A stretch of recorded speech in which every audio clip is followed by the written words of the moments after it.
ಗುರುಬ್ರಹ್ಮ ಗುರುರ್ವಿಷ್ಣು ಗುರುರ್ದೇವೋ ಮಹೇಶ್ವರಃ ಗುರುಸ್ಸಾಕ್ಷಾತ್ ಪರಂಬ್ರಹ್ಮ ತಸ್ಮೈ ಶ್ರೀ ಗುರವೇ ನಮಃ.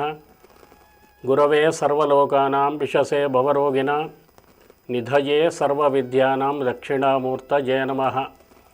ಶಂಕರಂ ಶಂಕರಾಚಾರ್ಯಂ ಕೇಶವಂ ಬಾದರಾಯಣಂ ಸೂತ್ರಭಾಷ್ಯಕೃತಂ ವಂದೇ ಭಗವಂತೋ ಪುನಃ ಪುನಃ. ಶ್ರುತಿಸ್ಮೃತಿಪುರಾಣ ಆಲಯಂ ಕರುಣಾಲಯಂ ನಮಾಮಿ ಭಗವತ್ಪಾದಂ ಶಂಕರಂ ಲೋಕಶಂಕರಂ. ಭಾರತೀ ಕರುಣಾಪಾತ್ರಂ ಭಾರತೀ ಪದಭೂಷಣಂ ಭಾರತೀ ಪದಮಾರೂಢಂ ಭಾರತೀ ತೀರ್ಥಮಾಶ್ರಯೇತ್.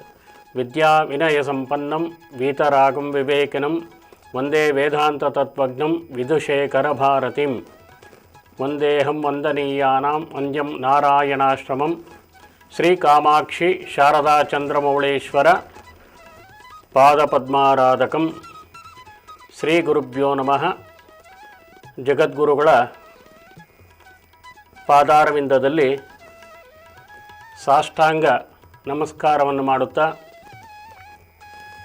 ಈ ಒಂದು ಕಾರ್ಯಕ್ರಮ ಪ್ರಾರಂಭ ಮಾಡ್ತಾ ಇದ್ದೀವಿ.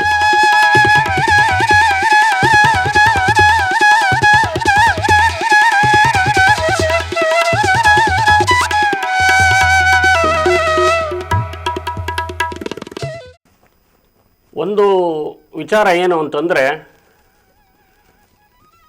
ದೇವಿಗೆ ವರಮಹಾಲಕ್ಷ್ಮಿಗೆ ಇವರು ಬಡವರು ಭಕ್ತರು, ಇವರು ಸಾಹುಕಾರ ಭಕ್ತರು, ಶ್ರೀಮಂತ ಭಕ್ತರು, ಬಡವರು ಭಕ್ತರು ಅಂತ ದೇವಿಗೇನು ಒಂದು ವ್ಯತ್ಯಾಸ ಇರೋದಿಲ್ಲ. ಅದನ್ನೆಲ್ಲ ಮಾಡಿಕೊಂಡಿರೋದು ನಾವುಗಳೇ. ಯಾಕೆ ಅಂತಂದರೆ, ಶಾಸ್ತ್ರದ ರೀತಿ ದೇವರಿಗೆ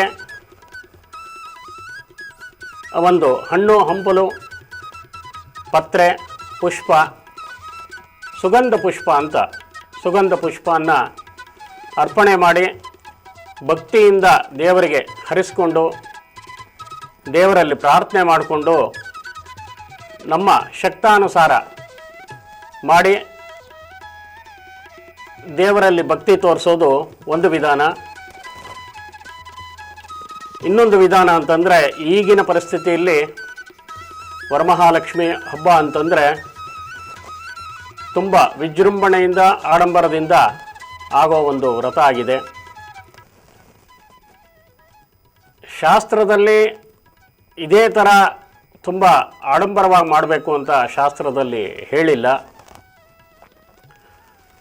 ಆ ಒಂದು ವ್ರತಕ್ಕೆ ನೀವು ನೋಟಿನ ಹಾರ ಹಾಕಬೇಕು ಅಂತ ಹೇಳಿಲ್ಲ. ನೋಟ್ ಕಾಯಿನ್ಸಿಂದ ದೇವರಿಗೆ ರಾಶಿ ಹಾಕಬೇಕು ಅಂತ ಹೇಳಿಲ್ಲ. ಒಂದು ಭಕ್ತಿಪೂರ್ವಕವಾಗಿ ನಾವು ಸಂಪ್ರದಾಯ ಬದ್ಧವಾಗಿ ನಮ್ಮ ಶಕ್ತಾನುಸಾರ ಆಡಂಬರವಿಲ್ಲದೆ ಶಾಸ್ತ್ರೋಕ್ತವಾಗಿ ಸಂಪ್ರದಾಯಬದ್ಧವಾಗಿ ಪೂಜೆ ಮಾಡಿದ್ರೆ ಆ ವರಮಹಾಲಕ್ಷ್ಮಿ ಖಂಡಿತ ನಮಗೆ ಒಲಿತಾಳೆ. ಇದರಲ್ಲಿ ಆಡಂಬರ ಇಲ್ಲದೆ, ಯಾಕೆ ಅಂತಂದರೆ ಒಂದು ಭಕ್ತಿಯಿಂದ ಒಂದು ಪುಷ್ಪ ಇಟ್ಟರೂ ಕೂಡ ಅದು ನಮ್ಮ ಭಕ್ತಿಯನ್ನು ತೋರಿಸುತ್ತೆ. ಆಡಂಬರವಾಗಿ ಪೂಜೆ ಮಾಡಿದಾಗ ಬೇರೆಯವರು ಅದನ್ನು ನೋಡಿ ನಾವು ಈ ರೀತಿ ಮಾಡಬೇಕು ಅನ್ನೋ ಒಂದು ಮನಸ್ಥಿತಿ ಅವರಿಗೆ ಬಂದು ಆರ್ಥಿಕತೆ ಸಂಕಷ್ಟ ಎದುರಿಸಬೇಕಾಗುತ್ತೆ. ಆ ಒಂದು ಇದರಿಂದ ದಯವಿಟ್ಟು ಅವರವರ ಶಕ್ತಾನುಸಾರವಾಗಿ ಶಾಸ್ತ್ರಬದ್ಧವಾಗಿ ಯಾವುದೇ ರೀತಿ ಆಡಂಬರವಿಲ್ಲದೆ ದೇವಿಯನ್ನು ಆರಾಧಿಸಬೇಕು ಅಂತೇಳಿ ನಮ್ಮ ಒಂದು ವಿನಂತಿ.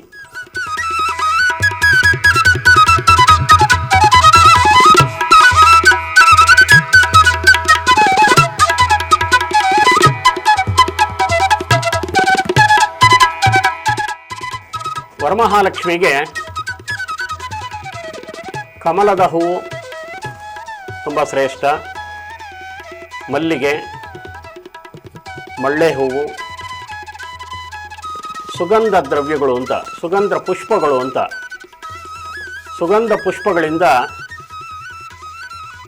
ನಾವು ಕಮಲದ ಹೂವಿನ ಹಾರ ಹಾಕದಿದ್ರೂ ಚಿಂತೆ ಇಲ್ಲ.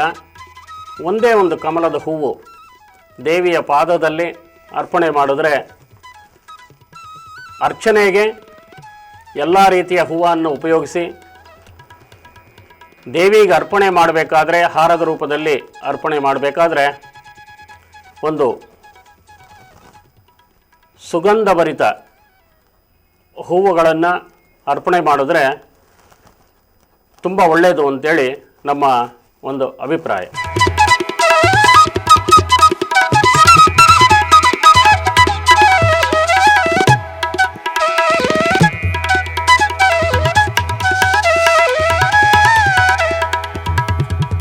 ಆ ದಿನ ಬೆಳಗ್ಗೆ ಬ್ರಾಹ್ಮಿ ಮುಹೂರ್ತದಲ್ಲಿ ಬೆಳಗ್ಗೆ 6ರಿಂದ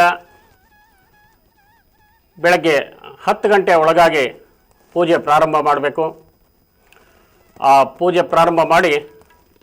ಪ್ರಾರಂಭ ಮಾಡಿದ್ದಾದ ಮೇಲೆ ಆ ದಿನ 10:30ರಿಂದ 12 ಗಂಟೆವರೆಗೂ ರಾಹುಕಾಲ ಇದೆ.